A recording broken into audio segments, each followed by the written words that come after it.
Social psychology किस किस किस्म के टॉपिक्स के ऊपर रिसर्च करती है जिनका ताल्लुक हमारे सोशल बिहेवियर से होता है। और हमारी बहुत सारा बिहेवियर आम जिंदगी में ही होता है, ऐसा कि हम लैब में आके रिएक्शन टाइम, मेमोरी या लर्निंग शो करें, साइकोफिजिकल या लर्निंग रिलेटेड कोई टास्क करें। वो भी अच्छा है बेसिक रिसर्च के लिए भी, और वो अप्लाई भी हो जाता है कुछ फील्ड्स में। लेकिन आखिर सोशल बिहेवियर भी बहुत सा ऐसा होता है जो एक्सपेरिमेंट के ज़रिए स्टडी किया जा सकता है, और कुछ हद तक इस तरह किया जाता है कि कुछ चीज़ें इस्टेब्लिश्ड होती हैं और कुछ चीज़ें हम लैब में मैनिपुलेट करते हैं। एक और रिसर्च में आपको पाकिस्तानी ही रिसर्चर की पेश करती हूँ, again excellently designed and fulfilling the criteria of experimental design. ये भी वही रिसर्च ग्रुप है, डॉक्टर साइमा गजल and her research group, research on social issues. इसका टॉपिक है racial stereotypes, effect of profile characteristics and media priming. First impression जो है उससे एक बायस बनता है। First impression bias refers to the process by which people's opinion of others is highly influenced by the very first piece of information they receive. ये actually research है। जब पहली दफ़ा किसी को देखा, मर्द, औरत, मुसलमान, Hindu, Punjabi, Pathan, student, architect, artist, साइंसदान, any number of group representative that you see, तो आपका जो पहला इंप्रेशन किसी पे बनता है, और या किसी और पर्सनल मीटिंग में किसी का जो पहला इंप्रेशन बनता है, तो वो जो पहली इंफॉर्मेशन कोई आपको देता है, ये साहब बहुत खैरात करते हैं, फ़र्ज़ करें। अब वो एक फ़र्स्ट इंप्रेशन में आपका एक बायस क्रिएट हुआ, मुमकिन है वो खैरात भी करते हों और टेक्स्ट भी बचाते हों, but that is not the information given to you. Impressions can be greatly influenced by previously learned racial stereotypes. Her race या नस्ल के बारे में हमारे कुछ स्टीरियोटाइप्स होते हैं, हमने उनके बारे में कुछ चीज़ें तसव्वुर की हुई होती। इस पे बहुत एक्सपेरिमेंट हुए हैं सोशल साइकोलॉजी में। तो अब सोशल क्यूज़ जब हमें कोई मिले, जैसे क्यूज़ होते हैं, तो वो ट्रिगर करते हैं, इन स्टीरियोटाइप्स को रीएक्टिवेट कर देते हैं। एंड नेगेटिव मीडिया प्राइमिंग जो है, जो कि अक्सर किसी नस्ल, किसी रिलीजन, किसी मुल्क या किसी ख़ास ग्रुप के बारे में कुछ ना कुछ आपके अंदर जो है वो एक तरह का इमेज क्रिएट कर रहा होता है, वो भी इन स्टीरियोटाइप्स को स्ट्रेंथन करता है। ये जो स्टडी है उसने ये एविडेंस हासिल करने की कोशिश की कि जो पहला इंफॉर्मेशन बायस है फर्स्ट इंप्रेशन का, उसको रेशियल स्टीरियोटाइप से वो किस तरह इफेक्ट होता है, और ये भी देखने की कोशिश की how media priming shapes this set bias.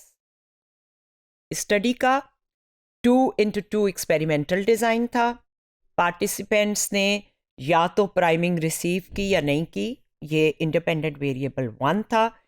And they red a profile stereotypical of a minority और मेजॉरिटी रेशियल ग्रुप, ये इंडिपेंडेंट वेरिएबल 2 था। मेजॉरिटी या माइनॉरिटी के बारे में एक स्टीरियोटिपिकल पैराग्राफ या कोई चीज़ पढ़ने को दी गई, और पहला इंडिपेंडेंट वेरिएबल ये था कि उनको प्राइमिंग की गई या नहीं की गई।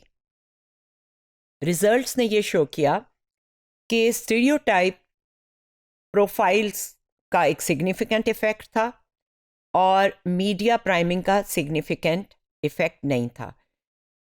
That is, the participants rated the low profile as a minority and the high profile as a majority. तो जो प्रोफाइल पढ़ा स्टीरियोटिपिकल, काइंड होते हैं, इंटेलिजेंट होते हैं, बहादुर होते हैं, और मीन होते हैं, चोर होते हैं, डिसऑनेस्ट होते हैं, तो जो लो प्रोफाइल था वो उन्होंने माइनॉरिटी को एट्रीब्यूट किया, और जो अच्छा प्रोफाइल था, हाई प्रोफाइल था, वो उन्होंने मेजॉरिटी को किया।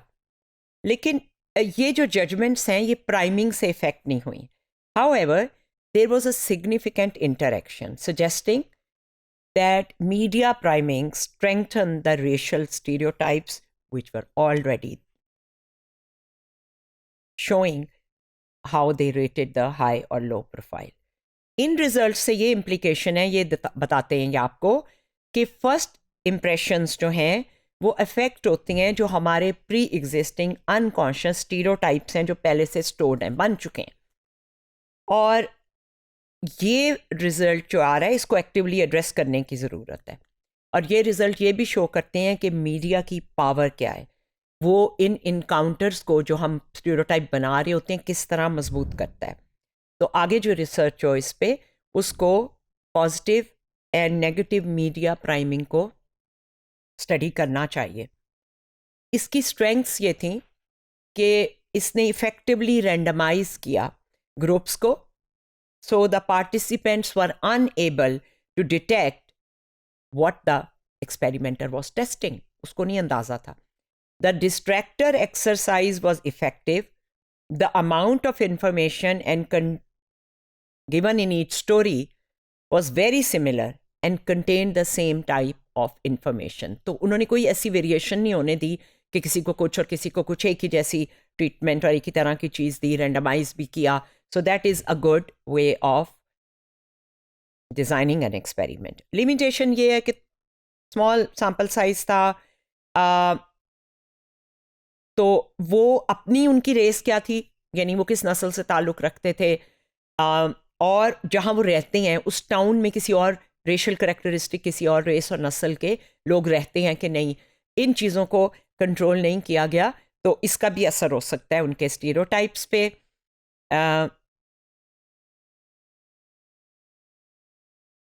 इन रिजल्ट्स को जर्नलिस्ट्स को भी गौर करना चाहिए और मीडिया प्रोवाइडर्स को भी, जब वो किसी नस्ल या किसी और मज़हब या किसी और ग्रुप के बारे में कुछ लिखें, क्योंकि उनके पास ये पावर है कि वो सोसाइटी जिस तरह रेशल स्टीरियोटाइप्स को व्यू करती है वो उसको कंट्रोल कर सकते हैं.